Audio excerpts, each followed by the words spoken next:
queria convidar você a ficar de pé mais uma vez. E eu queria convidar você a ler comigo João, capítulo 1, versículos de 1 a 5, que é o texto que vai estar projetado ali, que é o texto na versão da NAA, aquela Nova Almeida atualizada. Nós nos propomos, durante esse mês de dezembro, já que é o mês do Natal, a falar sobre esse tema, Nasce um Rei. Hoje pela manhã o pastor Timóteo deu uma introdução nessa série de mensagens, serão 8 mensagens, falando uma mensagem maravilhosa sobre o livro de Juízes, nos fazendo entender a necessidade de um rei. Quando não há rei sobre nós, a vida vira uma anarquia. E nós queremos que você pense conosco durante esse mês. Se Jesus não for o rei da sua vida, a sua vida vai virar uma bagunça, sem esperança, sem controle. Você nem tem ideia de onde a sua vida pode ir sem Jesus como seu rei. Por isso eu queria te convidar a ler esse texto comigo, João 1, de 1 a 5. Nós vamos refletir sobre ele nesta noite aqui. Vamos lá juntos? No princípio era o Verbo, e o Verbo estava com Deus, e o Verbo era Deus. Ele estava no princípio com Deus. Todas as coisas foram feitas por ele, e sem ele, nada do que foi feito se fez. A vida estava nele, e a vida era a luz dos homens. A luz resplandece nas trevas, e as trevas não prevaleceram contra ela. Vamos orar. Pai, nós queremos te pedir que esta porção da tua palavra, que o Senhor inspirou há milhares de anos atrás, para que um autor escrevesse, que ela fale ao nosso coração neste momento, e que saiamos daqui, ó Deus, encorajados, motivados por essa palavra. É a minha oração em nome de Jesus. Amém e amém, Senhor. Os irmãos podem se assentar. Como a gente já sabe, né, dezembro é um mês em que a atenção de todos se volta para o Natal, né? É a coisa central do mês de dezembro. Mas nós sabemos que, assim como outras datas de origem religiosa, que começa no meio da religião, o Natal ele ganhou um interesse, uma ênfase comercial. De modo que o real sentido do Natal ele acaba se ocultando por detrás da intenção de lucrar, de levar as pessoas ao consumo de adereços, de comidas, de produtos para presentear outras pessoas. A atenção está muito mais voltada para o evento do que para o nascimento de Jesus. E isso nos afasta muito do que seria o real sentido do Natal. Num mundo de trevas, né, precisaria saber que Jesus veio ao mundo para salvá-lo.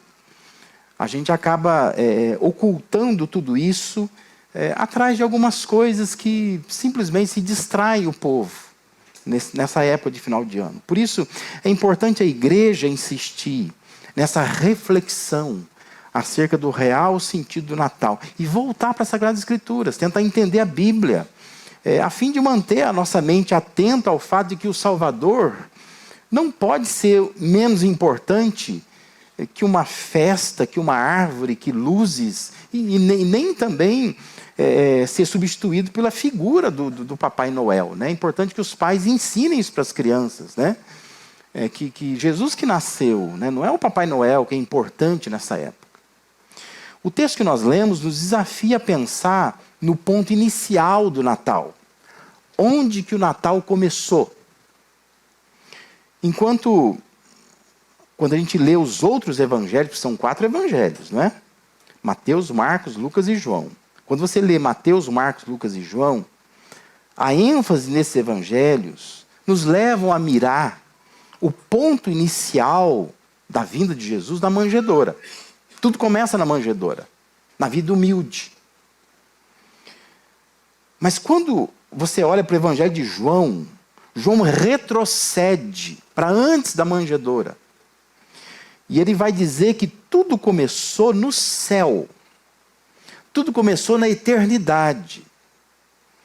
A salvação em Jesus não começa, não tem as suas raízes na manjedoura, mas suas raízes são celestiais. Isso vem lá de tempos remotos, lá da eternidade, quando Deus decidiu traçar um plano também para salvar a humanidade. É bom que se saiba que esse conhecido como quarto evangelho, o evangelho segundo João, ele é diferente dos outros 3 evangelhos. Porque nele nós temos 93% de conteúdo único. Se você pega os conteúdos dos 4 evangelhos e começa a alinhar, né, o que tem em cada um, você percebe que Mateus, Marcos e Lucas, eles são muito semelhantes. Por isso eles são chamados sinóticos, né? Eles têm a mesma ótica, a mesma visão. Agora, João tem 93% de material único. Só vai encontrar aqui. Enquanto os sinóticos se preocupam em contar a história de Jesus, João se preocupa em fazer teologia a partir da história de Jesus. É bem diferente. O propósito do Evangelho de João é muito mais teológico do que o propósito que os sinóticos acabam revelando. João tem uma tese a provar. E a tese dele é: Jesus é divino. E ele vai descrever, ele vai pegar no seu evangelho vários fatos, sinais sobre Jesus, e vai dizer assim, ó, tá vendo? Ele é divino. O tempo todo ele está tentando mostrar, esse Jesus é divino. Essa é a tese dele. E todos os sinais, os discursos, têm esse propósito. Ele quer mostrar que Jesus é Deus, revelar que Jesus é Deus. O evangelho começa com uma espécie de hino. O tema central é o chamado logos, que é a palavra grega para verbo. Dependendo da versão que você tem, traduz como palavra, né? Mas a narrativa começa mesmo do Evangelho a partir do versículo 19 do capítulo 1. Mas até o 18 é uma espécie de hino, no estilo grego, porque João está escrevendo para um público na cultura grega, e isso ia cativar as pessoas, né? Como se fosse pessoal aí de faculdade. Eu sei, a Noemi, por exemplo, né, acabou, né, o TCC dela recentemente. Mas quando a gente vai apresentar um artigo acadêmico, quando a gente vai apresentar um TCC, né, às vezes você começa citando uma música do Roberto Carlos. Não é? Porque cativa. Se é um bom verso, e tem bons versos nas músicas do Roberto Carlos, né, aquilo cativa a atenção. Todo mundo começa a ler e fala, opa, o que isso aqui quer dizer? Então João faz a mesma coisa. Essas palavras que estão aí na tela, que você está olhando para elas, formam uma espécie de música, de hino. Ele quer chamar a atenção. Porque para a cultura grega, o jeito que escreve, e usando o conceito de logos, isso seria algo para chamar a atenção, captar a atenção de quem fosse ler esse evangelho. Antes de nós observarmos o que tem nesses primeiros 5 versos aí, é importante a compreensão do porquê que João usa essa terminologia, esse discurso acerca do verbo, acerca da palavra. Os primeiros 5 versos de João fazem referência a um começo remoto. É o mesmo princípio de que fala Gênesis 1:1. Se você pegar a sua Bíblia, olha lá, primeiro versículo da sua Bíblia, vai dizer assim, ó, no princípio criou Deus os céus e a terra. João está pegando esse mesmo conceito e dizendo que o Deus que no princípio criou os céus e a terra, ele diz que esse Deus agora é o verbo.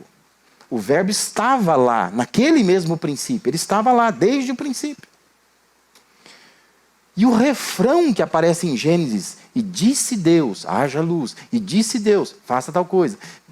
Essa palavra, ela vai encontrar um equivalente, e é sintetizado por João, nessa designação. É um verbo, é uma palavra.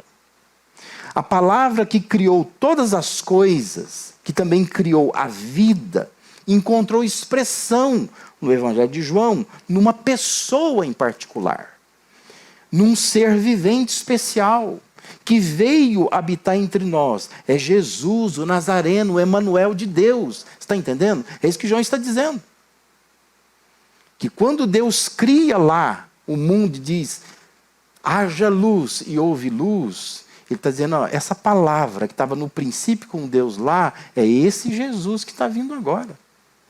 Ganha uma personificação, é uma pessoa aquela palavra lá. Ou seja, todo o passado descrito no Antigo Testamento encontra sentido agora em Jesus. Por isso, quando eu oriento pessoas novas, crentes novos, eu digo, comece a ler a Bíblia pelo Novo Testamento, para você não se confundir. Porque senão você vai ler o Antigo Testamento, você vai dizer assim, mas não estou entendendo nada que está dizendo aqui. Porque tem profecias que fazem referência ao Messias, a Jesus. Quando você lê o Novo Testamento primeiro, quando você volta para lá, você fala assim, opa, agora entendi, faz sentido. E é o que João está fazendo aqui exatamente. Então, o que esses primeiros versos nos apresentam com respeito a Jesus? Ou seja, quem é Jesus na perspectiva do Evangelho de João? E por que é importante a gente refletir isso? Primeiro domingo de dezembro, a gente está pensando no Natal. Porque quando a gente não conhece direito alguém, você não valoriza essa pessoa. Pode ser o seu marido, a sua esposa, pode ser um funcionário seu, pode ser o seu patrão, pode ser um vizinho, pode ser o pastor da igreja, pode ser um irmão da igreja. Se você não conhece a pessoa, se você nunca senta com ela e conversa, me conta a sua história, onde tudo começou, você não valoriza essa pessoa. Porque você não entende direito por que ela age daquela forma, por que ela fala daquele jeito, por que ela reage dessa maneira. E a gente faz a mesma coisa com Jesus. A gente não conhece direito Jesus. E quando não conhece direito Jesus, a gente não valoriza Jesus. Porque para nós Jesus é só uma figura do Natal. O bebê da manjedoura.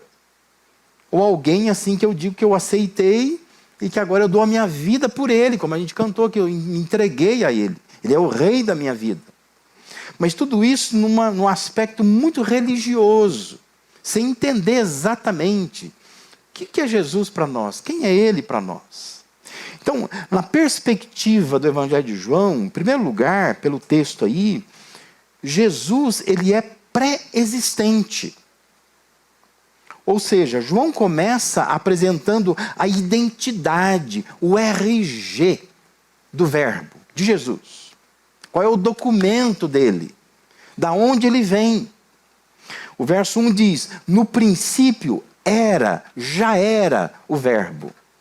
E o Verbo estava com Deus. E o Verbo era Deus. Ou seja, o que João quer dizer é que esse Jesus que agora estamos seguindo, né, e naquela época quando ele escreve o Evangelho, no tempo da escrita, ele já passou, ele já foi, já ressuscitou, ele já foi embora. Ele está dizendo assim, ó, esse Jesus que nós seguimos, servimos, convivemos com ele aqui, a vida dele não começou aqui. Ele não é assim alguém que nasceu naturalmente e foi escolhido por Deus para fazer essa missão. Mas ele é pré-existente. Ele já existia antes. Lá no princípio, quando todas as coisas foram criadas, ele já estava lá. E João apresenta Jesus dessa forma, querendo dizer que ele é eterno. Ou seja, ele não começou agora.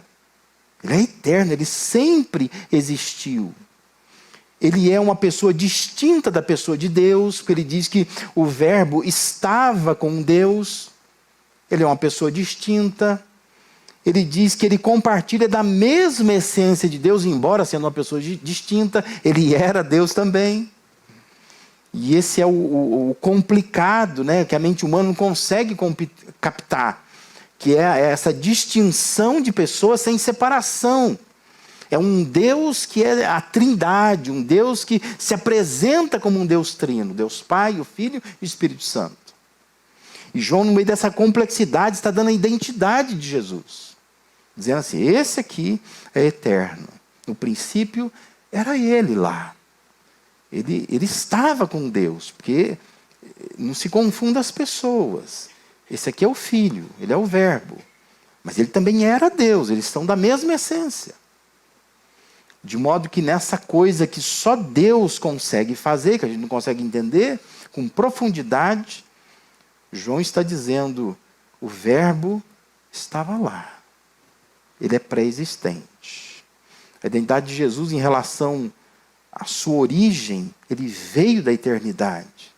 Ele veio de Deus. Ele voltará para Deus. Por isso que esse é o caminho de Jesus, né? Não é alguém que foi escolhido aqui na terra e foi para o céu. Ele já veio de lá. Ele passou por aqui. Ele volta para lá. Porque ele é pré-existente. Essa identidade de Jesus tem relação com a origem dele. Na perspectiva de João, não saber de onde Jesus veio leva a um entendimento equivocado da sua história. Porque você vai achar que é só um ser especial. E essa é a razão que muitas pessoas acabam tornando o Natal um tempo de ficar contemplando um presépio. Porque a gente acha que é isso, né? É um bebê especial que nasceu. Como outros bebês também nasceram especiais, né? Que se você ler a Bíblia, você percebe Moisés, por exemplo, é um bebê especial. Que é colocado num cesto nas águas e é resgatado de lá e cresce e vira o libertador de Israel. Mas João está tentando nos fazer entender que Jesus não é nada disso. Jesus não é só um Moisés.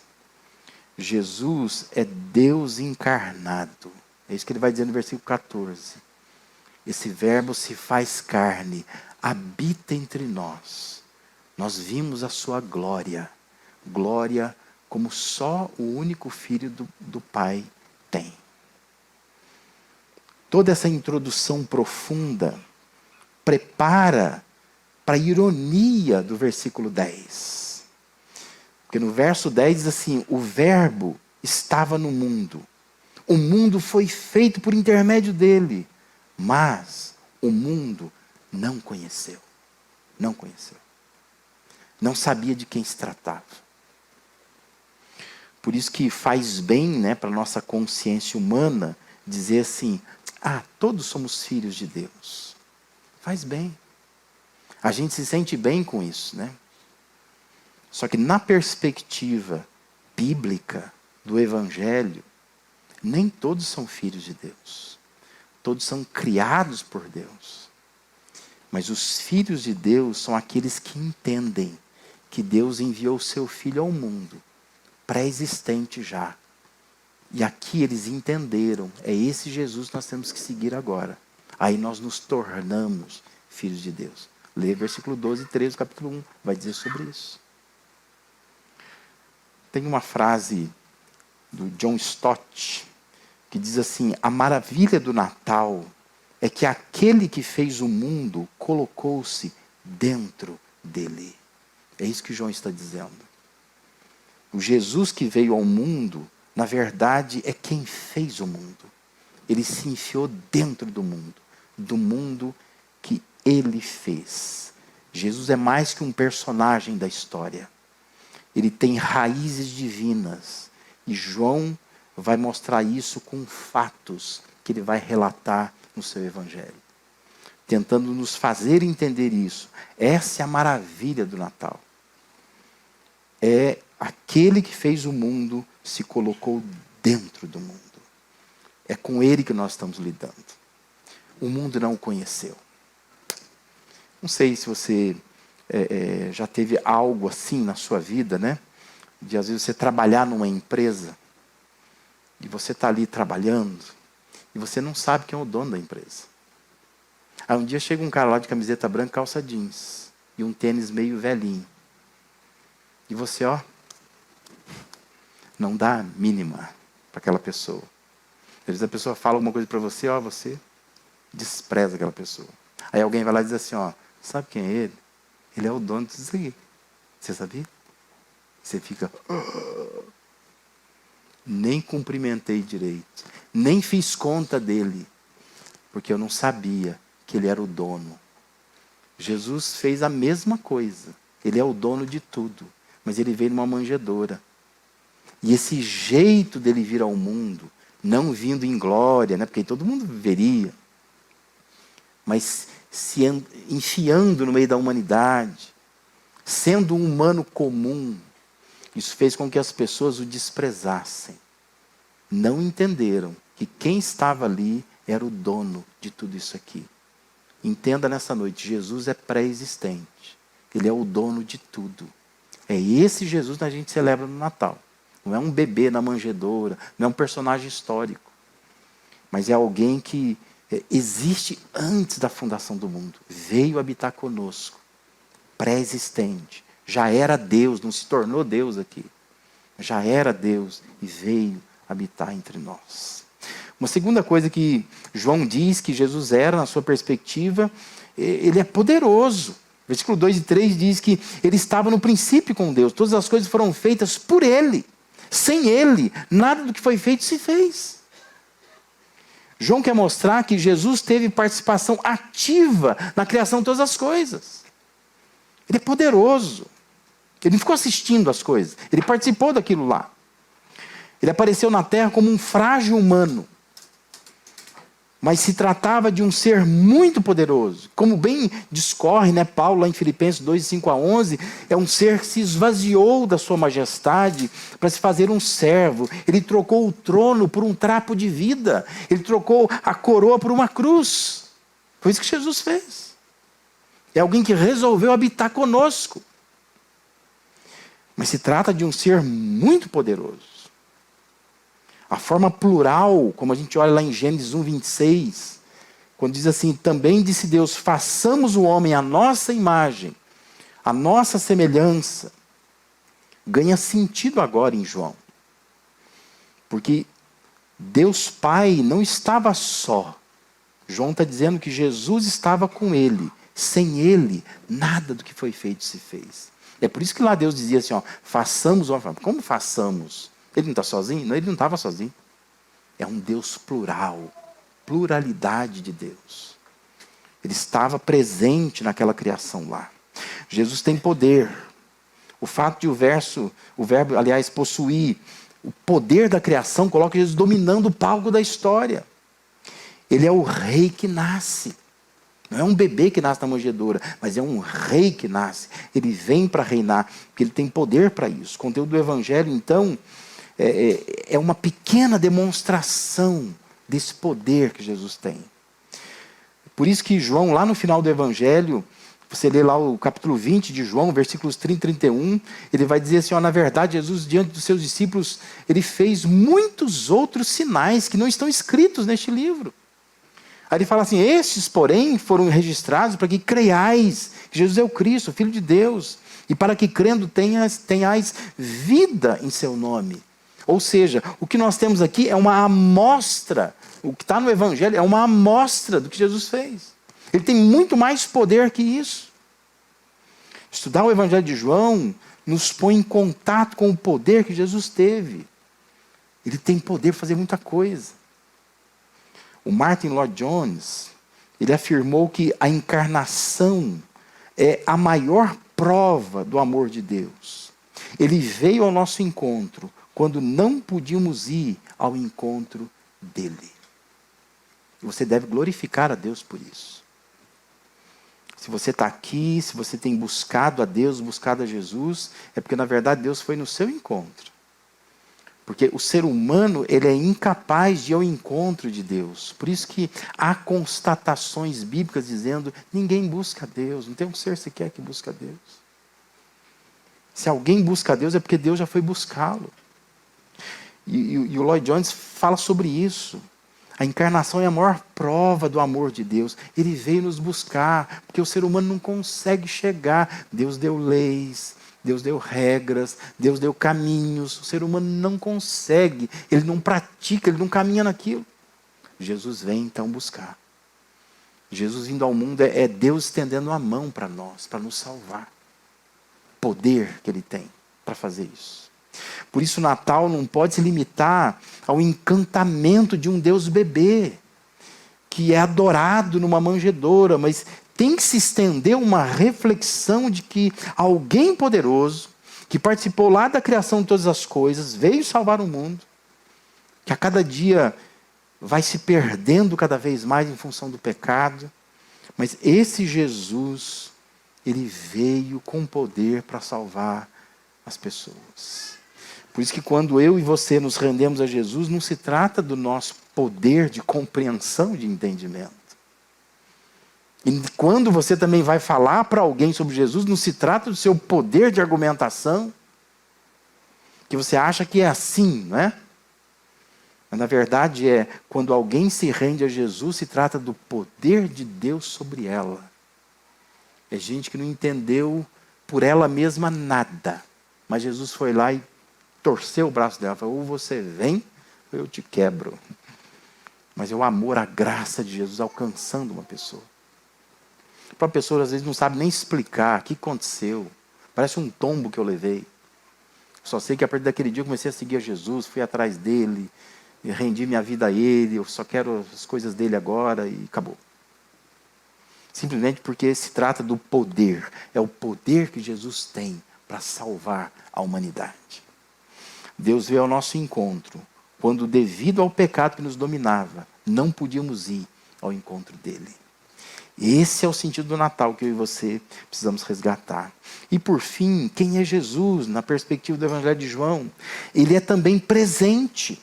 João escreve que o Jesus pré-existente e poderoso tinha um propósito muito claro. E o propósito dele é se fazer presente na vida das pessoas.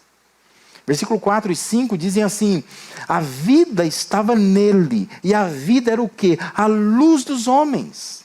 A luz resplandece nas trevas, e as trevas não prevaleceram contra ela. Acompanhe a lógica, desses versículos.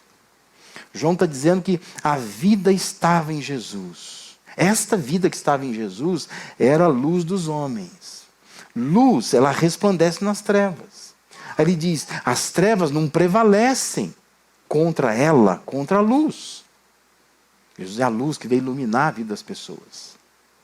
Para João, o passado não constitui um fim em si mesmo. Tudo que o Verbo fez, tudo que ele participou lá no passado com relação à obra criadora e criativa de Deus, tem como propósito conduzir-nos a essa afirmação sobre o presente. A luz resplandece nas trevas. As trevas não prevaleceram contra essa luz. É para isso que Jesus veio. Jesus veio trazer luz para a minha vida, luz para a sua vida.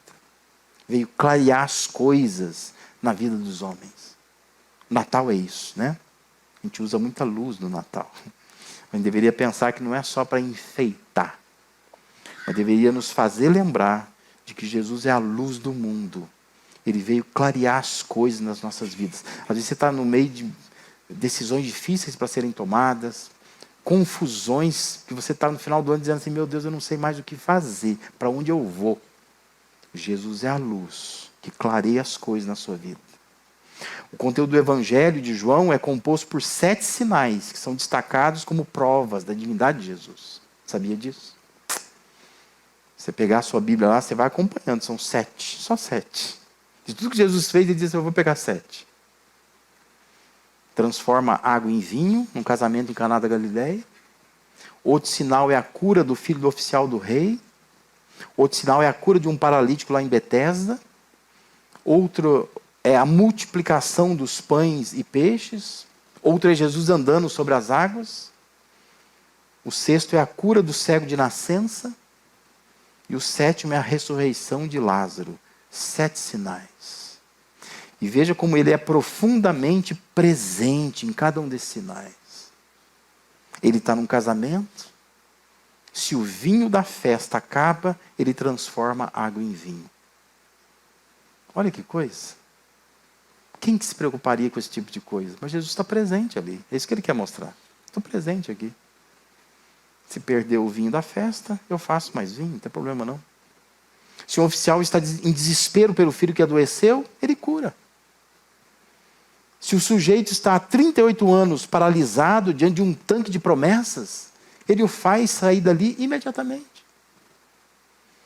Se não há alimento suficiente para atender uma multidão, ele multiplica pães e peixes. Se os seus discípulos estão lutando contra uma tempestade no mar revolto, ele aparece andando sobre as águas, acalma a tempestade na hora. Se a pessoa nunca enxergou nada porque nasceu assim, ele passa lama nos olhos da pessoa e pede para a pessoa ir até um tanque se lavar. E a pessoa volta a ver. É Jesus presente. E se uma família está enlutada pela perda de um querido, que há 4 dias fora sepultado, Jesus vai lá e ressuscita. É o Deus presente, percebe? Jesus veio para estar presente. E o Evangelho mostra isso. Ele está presente em vários momentos da vida das pessoas. Porque ele está ali com as pessoas. Ele veio para isso. O Evangelho nos faz perceber que toda a complexidade da vida ganha um novo sentido em Jesus. As trevas viram luz, o perdido se acha, o confuso alcança a clareza de tudo. Simples assim. Mateus 23 retrata a profecia de Isaías 7,14. Diz assim, eis que a virgem conceberá, dará à luz um filho, E ele será chamado, aliás, pelo nome de Emanuel. Emanuel significa, Mateus mesmo vai explicar lá, significa Deus conosco. Deus está aqui com a gente. Lá no Antigo Testamento, o texto já dizia que ele seria chamado de Deus conosco. Ele é o Deus presente. O Natal deve ser um tempo em que nós resgatamos a presença de Jesus em nossas vidas. Ele é o Emanuel, ele é o Deus conosco. Preste atenção nisso. Você precisa resgatar a presença de Jesus na sua vida. E o que a gente menos faz em dezembro é isto. Sabe por quê? O que está presente na nossa vida? Canseira, contas a pagar, balanços a serem fechados, gente para visitar, Ubatuba para ir. Não é? Está tudo presente na nossa vida. Menos Jesus. Nós deveríamos resgatar. Jesus veio para ficar com a gente. Imagina se nessa época do Natal a gente já faz isso mesmo, né? Você se desloca de um lugar para outro para visitar um filho seu, tua mãe, o teu pai. Já pensou? Você vai lá, a pessoa vai embora, sai de lá. Vem visitar a pessoa. Viajei quilômetros, 500 quilômetros, 1000 quilômetros. A pessoa foi embora. Nem me esperou, nem está aqui. Foi para Ubatuba. É isso que a gente faz com Jesus, né? Eu sei que você vai dizer assim, mas pastor, Jesus nem nasceu dia 25 de dezembro. Eu sei disso. Só que o mundo inteiro para tornar essa data o Natal. O meu dever e o seu dever é resgatar. Qual é o sentido do Natal? É Deus conosco. Então, você precisa valorizar a presença de Jesus na sua vida. É tempo de buscar Jesus, de cultuar Jesus, de louvar a Jesus, de trazer pessoas para Jesus. Não é hora de, agora eu vou descansar, agora, fim de ano, nem vou mais na igreja direito. Parece faculdade, né? Parece escola. Vai chegando dezembro e fala assim, nem vou mais. Igreja não é para isso, Jesus não é para isso. É o momento de você pensar na presença de Jesus. Ele é o Deus que veio ficar comigo. Eu preciso ficar com Ele. Eu não posso abandoná-lo. Mas nós abandonamos fácil Jesus. O trocamos por qualquer outra coisa que nos ofereça. Tem sido considerado uma paráfrase, né, atribuída a Max Lucado, que diz assim, se Jesus é Deus conosco, não há noite escura demais, onde sua luz não possa brilhar. Eu sei que nessa época do ano você está esgotado. É muita coisa que você fez durante o ano todo. É muita canseira sobre o seu próprio corpo. Mas entenda que se Jesus é Deus conosco, não tem noite escura demais, onde a sua luz não possa brilhar. Às vezes é nesse finalzinho de ano que pode dar uma guinada na sua vida. Se você entender quem é Jesus e valorizar esse Jesus. Deus quer falar ao seu coração nessa noite. Jesus é mais que um personagem da história. Ele é pré-existente, ele existe antes da história. Ele é poderoso. Ele participou ativamente na construção do mundo e da história. Ele é o dono do mundo. Mas é presente. O propósito dele vir, entrar na história, é para trazer luz e tirar a mim, tirar você das trevas nas quais nós nos vemos sempre envolvidos. Resgate isso para a sua vida nesse mês de dezembro. Eu tenho certeza que você vai finalizar bem esse ano. Você vai começar um novo ano muito abençoado, porque você entendeu quem é Jesus e vai valorizar e vai renovar a sua relação com Ele. Amém?